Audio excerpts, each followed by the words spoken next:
जय हिंद दोस्तों, स्वागत है आप सभी का आपके अपने यूट्यूब चैनल जैकपुर पे। तो आज के इस वीडियो में हम लोग क्लास 11 का मंथली टेस्ट आप लोगों का 3 नवंबर को जो होने जा रहा है उसके लिए हिंदी इलेक्टिव और हिंदी कोर का एक ही वीडियो में सॉल्यूशन लेकर आए हैं। वीडियो काफ़ी इंपॉर्टेंट है, शुरू से लेकर अंत तक बने रहिए। यदि आपने अभी तक हमारे चैनल को सब्सक्राइब नहीं किया है तो कर लीजिएगा ताकि आपके परीक्षा की तैयारी बेहतरीन ढंग से हो पाए।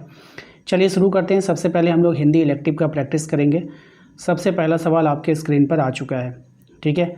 और जो लोग हिंदी कोर वाले हैं वो ऊपर में टाइमिंग देख रहे होंगे, कितना टाइमिंग से आप लोगों का हिंदी कोर स्टार्ट है वो आपको ऊपर में शो हो रहा होगा, ठीक है। तो उतना आप वीडियोस को आगे बढ़ा करके आप अपने हिंदी कोर पे जा सकते हैं। देखिए, कह रहा है कि श्रीकांत वर्मा का जन्म कब और कहाँ हुआ था। तो श्रीकांत वर्मा का जो जन्म हुआ था सन 1931 में मध्य प्रदेश में हुआ था। कहाँ हुआ था? मध्य प्रदेश में हुआ था। ऑप्शन नंबर ग करेक्ट आंसर हो जाएगा। अगले सवाल पे आते हैं कि भय में कैसा वातावरण विद्यमान रहता है। तो भय में जो है आतंक का वातावरण जो है विद्यमान रहता है। ऑप्शन नंबर क हो जाएगा। अगले सवाल पे आते हैं। क्वेश्चन नंबर 3 में कहा गया है कि प्रिंट पत्रकारिता का उदाहरण क्या है। तो इसका जो उदाहरण है वो हो जाएगा आपका समाचार पत्र, जो छपाई होता है ना, उसी को प्रिंट बोलते हैं। क्वेश्चन नंबर 4 पे आते कह रहा है कि हस्ताक्षर का क्या अर्थ है। तो हस्ताक्षर का अर्थ होता है हस्ताक्षर, ठीक है। उसका हस्ताक्षर ही अर्थ होता है, ठीक है, तो याद रखना है। नेक्स्ट आते हैं क्वेश्चन नंबर 5 में कह रहा है कि माघ में हवा डैश है। इस पंक्ति को पूरा करना है। तो माघ में हवा डैश है, माघ में हवा शीतल है। ऑप्शन नंबर क हो जाएगा। अगले सवाल में आते हैं कि माघ में व्यवस्था बनी रहे इसलिए लोग क्या करते हैं, चुप रहते हैं, हस्तक्षेप नहीं करते, विरोध नहीं करते। तो इनमें से सभी हो जाएगा। ऑप्शन नंबर घ हो जाएगा।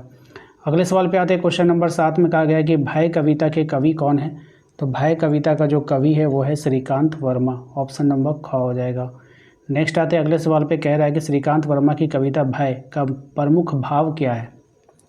तो इसका भाव क्या है? भय है, ठीक है। ऑप्शन नंबर ख हो जाएगा। अगले सवाल पे आते हैं कि माघ का मौसम कैसा होता है।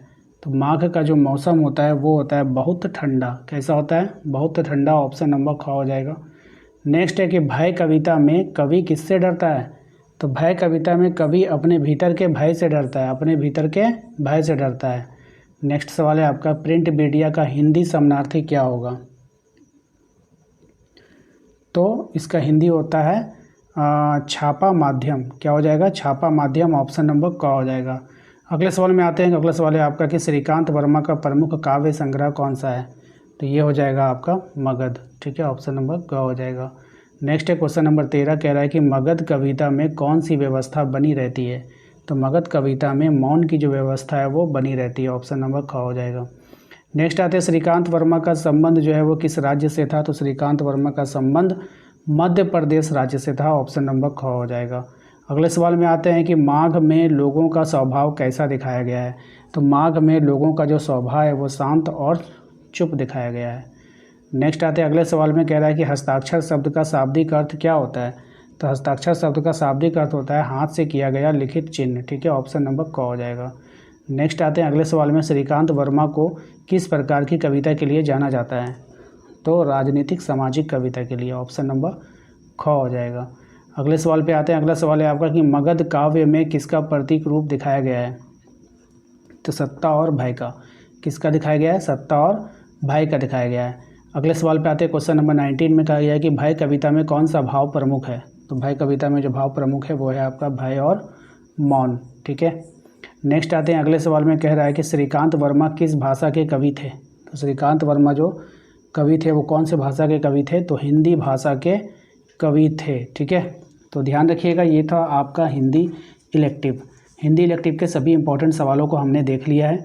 यदि आपने अभी तक हमारे चैनल को सब्सक्राइब नहीं किया है तो कर लीजिएगा, हिंदी इलेक्टिव वाले भाई भी। और हमारा एक नंबर शो हो रहा होगा, इस नंबर पे आप मैसेज करके अपने व्हाट्सएप ग्रुप को जरूर ज्वाइन कर लीजिएगा। चलिए अब स्टार्ट करते हैं हम लोग हिंदी कोर। जितने भी छात्र हिंदी कोर के हैं वो ध्यान दीजिएगा। सबसे पहला सवाल आपके स्क्रीन पर आ चुका है, रज्जों में किस समस्या को रेखांकित किया गया है। तो रज्जों में जो समस्या था वो सामाजिक समस्या था। ऑप्शन नंबर ख हो जाएगा। नेक्स्ट सवाल पे आते हैं, आम्रपाली उपन्यास किसने लिखा है। आचार्य चतुर्सेन ने। किसने लिखा है? आचार्य चतुर्सेन ने लिखा है। क्वेश्चन नंबर 3 पे आते हैं, आम्रपाली किस नगर की गणिका थी। तो वैशाली नगर की। किस नगर की थी? वैशाली नगर की थी। क्वेश्चन नंबर 4 पे आते हैं, आम्रपाली की कथा किस धर्म से जुड़ी हुई है। तो बौद्ध धर्म से जुड़ी हुई है, ऑप्शन नंबर ग हो जाएगा। नेक्स्ट सवाल पे आते हैं, आम्रपाली का जीवन किस विषय पर आधारित है? प्रेम और मोक्ष पर आधारित है, ऑप्शन नंबर ग हो जाएगा। अगले सवाल पे आते हैं कि आम्रपाली उपन्यास के लेखक आचार्य चतुर्सेन का जन्म कहाँ हुआ था? तो ये हुआ था आपका उत्तर प्रदेश में, ऑप्शन नंबर ख हो जाएगा। नेक्स्ट सवाल पे आता है कि आम्रपाली उपन्यास की पृष्ठभूमि किस नगर में है? तो ये आपका वैशाली में है। कहाँ में है? वैशाली में है। अगले सवाल में आता है कि आम्रपाली के पेड़ के से दया की कवि किस उपन्यास से शोभित था? तो गुजर, ऑप्शन नंबर ग हो जाएगा। ठीक है, याद रख, घ हो जाएगा। अगले सवाल में आते हैं कि रज्जो कहानी का प्रमुख पात्र कौन है? तो रज्जो ही है। ठीक है, ऑप्शन नंबर क हो जाएगा। अगले सवाल पे आते हैं कि रज्जो कहानी में लेखक ने किस वर्ग के जीवन का चित्रण किया है? तो ग्रामीण वर्ग के जीवन का चित्रण किया है। नेक्स्ट सवाल पे आते हैं कि युव कोमार किस काव्यधारा के प्रमुख कवि माने जाते हैं?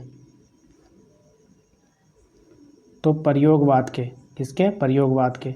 अगले सवाल में आते हैं, बेबी हालदार द्वारा लिखी गई पहली पुस्तक कौन सी है? तो आत्मबल, है ना? नहीं, बेबी हालदार द्वारा लिखी गई पहली, ये नहीं था ना क्वेश्चन, है आपको बेबी हालदार द्वारा लिखी गई पहली पुस्तक कौन है? तो आमा। क्या हो जाएगा? आमा हो जाएगा, ऑप्शन नंबर ख हो जाएगा। नेक्स्ट, बेबी हालदार की कहानी का मूल भाव क्या है? तो इस कहानी का जो मूल भाव है वो क्या है? बताइए। आत्मबल। क्या हो जाएगा? आत्मबल हो जाएगा।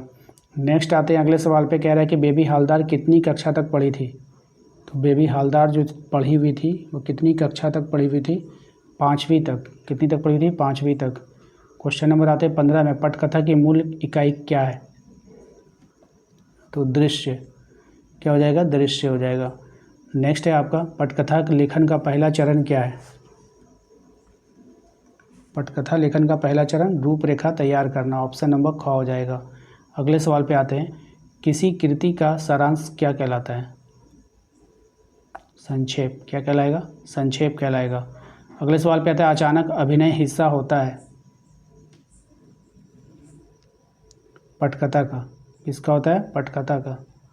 नेक्स्ट आते हैं क्वेश्चन नंबर 19 में, रज्जो कहानी में लेखक ने किसका विरोध किया है? नारी उत्पीड़न का। किसका विरोध किया है? नारी उत्पीड़न का। अगले सवाल पे आते हैं कि रज्जो कहानी का लेखक कौन है? मन्नू भंडारी। कौन है? मन्नू भंडारी, ऑप्शन नंबर क हो जाएगा। तो आशा करते हैं कि आप लोगों को आज का ये वीडियो पसंद आया होगा। वीडियो अच्छा लगा है तो वीडियो को लाइक जरूर कीजिएगा। चैनल पे पहली बार विजिट कर रहे हैं, सब्सक्राइब कर लीजिए। साथ ही साथ हमारे दिए गए नंबर पे एक बार मैसेज करके अपने व्हाट्सएप ग्रुप को जरूर ज्वाइन कर लीजिएगा। मिलते हैं नेक्स्ट अगले वीडियो में। Thank you.